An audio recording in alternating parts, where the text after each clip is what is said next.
osez croire que vous êtes justifiés par la foi. C'est très important d'avoir cette conviction puissamment enracinée et ancrée en nous, qu'on est justifié par la foi et non pas par nos actions et non pas par nos œuvres. Euh, Dans Acte 14, verset 8, la Bible dit, à Lystre se trouvait un homme paralysé des pieds, infirme de naissance, il n'avait jamais pu marcher. Il écoutait les paroles de Paul. L'apôtre fixa les yeux sur lui et, voyant qu'il avait la foi pour être sauvé, il lui commanda d'une voix forte, « Lève-toi et tiens-toi droit sur tes pieds. » D'un bond, il fut debout et se mit à marcher. Euh, Dans le livre des Actes, on voit ici l'apôtre Paul à Lystre, il était avant à Iconium, on voit les trajets du voyage de l'apôtre Paul et les différentes escales qu'il fait dans différents lieux, et il prêche la parole. Vous savez que la foi vient de ce qu'on entend, et ce qu'on entend vient de la parole de Dieu. Et ici à Lystre, un homme donc, qui n'avait jamais marché depuis sa naissance entend la parole. La Bible dit que l'apôtre Paul a vu qu'il avait la foi pour être sauvé. Il dit même pas qu'il avait la foi pour être guéri. Il dit qu'il avait la foi pour être sauvé. Et l'apôtre Paul lui dit, mets-toi debout sur tes pieds. Et il se mit debout.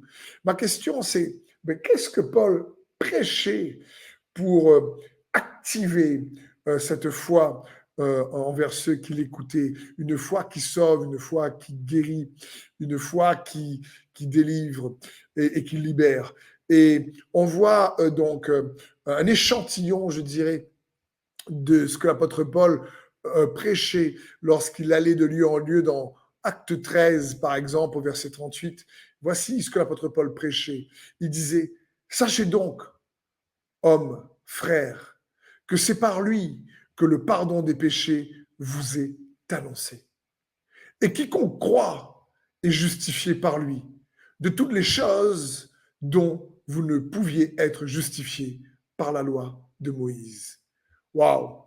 Paul prêchait la justification par la foi. Il faut comprendre que quand Paul voyageait, il rencontrait de nombreuses cultures. Il rencontrait donc des païens qui ne connaissaient pas le Seigneur du tout. Et il rencontrait donc aussi des Juifs qui vivaient sous la loi de Moïse. Deux cultures totalement différentes. Parce qu'aux yeux de Dieu, il y avait le peuple qui est le peuple de l'Alliance et les autres peuples qui n'étaient pas sous l'Alliance. C'est tout. Mais Jésus-Christ a créé une nouvelle alliance. Et c'est une alliance qui se fait par la foi, cette fois-ci pour tous les peuples. Et des deux peuples, avec l'alliance de Moïse et sans alliance, il n'a fait plus qu'un, nous dit l'épître aux Éphésiens, toujours l'apôtre Paul. Il a séparé, il a brisé la séparation en faisant une nouvelle alliance qui se reçoit par la foi en Jésus-Christ. Cette foi qui nous permet de recevoir le pardon de nos péchés et qui nous permet de recevoir et de croire que nous ne sommes pas justifiés par les œuvres de la loi de Moïse, les œuvres de la loi de notre propre justice, les œuvres de nos actions justes. Non, mais que nous sommes justifiés par la foi en Jésus-Christ, que c'est son action juste qui nous justifie. Et c'est cette juste conviction qu'on réalise que Jésus est et ce qu'il a accompli à la croix, crucifixion et résurrection, qui produit en nous une puissance, qui produit en nous la force pour être sauvé, guéri, délivré. Et l'apôtre Paul insistait constamment là-dessus. Et il a eu des débats souvent avec des Juifs qui, eux, voulaient absolument être justifiés par les œuvres de la loi de Moïse, et alors que Paul disait mais non, non, non, c'est le pardon des péchés. Et la loi de Moïse ne vous justifie pas de toute façon, parce qu'à chaque fois que vous péchez, il faut recommencer. Vous êtes justifié par la foi. Parce que faut comprendre qu'il y avait d'un autre côté tous les peuples qui ne connaissaient pas la loi de Moïse, qui étaient sans alliance, sans Dieu dans le monde, qui étaient idolâtres, les Romains qui avaient beaucoup d'idoles, les Grecs, beaucoup de dieux, une vie immorale. Et c'était incroyable de comprendre que par la puissance de cette conviction, le juste vivra par la foi. Si tu crois dans ton cœur que Jésus est Seigneur et que tu confesses de ta bouche, alors tu seras sauvé. Donc, c'était juste incroyable. C'est juste ça.